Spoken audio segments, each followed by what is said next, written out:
may dala-dala siyang libro sa ulo niya. Nakatulog kasi sa first day. So, that serves as a lesson for her. Everything here is a balancing act. Kailangan niya yan matutunan. Magandang workout yan. Matitest ang stamina nila. Pero nakakababa ng moral yan. Isn't there something else you can do? Yes, Miss Vanna. Kasi hindi natin pwedeng gawin talaga sa kanila yan eh. All right. I will take into consideration what the other coaches said to me. So, pag nakayanan mong dalhin yan sa ulo mo nang kumakanta tapos na ang parusa mo, kaya mo ba? Yes po, Coach. Kaya po.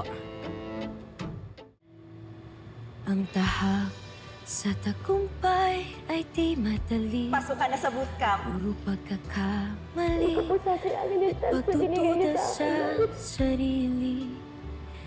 Ngunit kahit natatakot, hindi Kayo po yung unang naniwala sa akin. dahil Kayo po yung nagturo sa akin paano kumanta. ang kandila ng aking liwanag, boses ko'y nagniningning. Guys, yung superstar natin, alis na!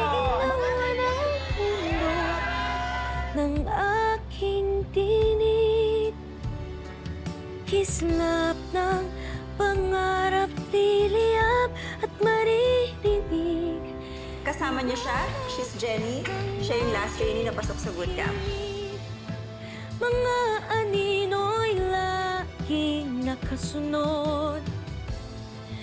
Boses nila'y patuloy na nambubulabog, ngunit di makikinig, di ako mayayanig para sa'king pinakamimithi.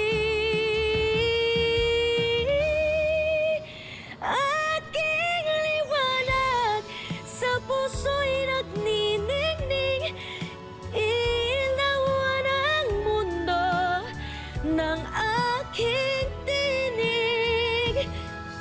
Kislap ng pangarap, liliyap at maririnig. Liwanag ng aking hiling.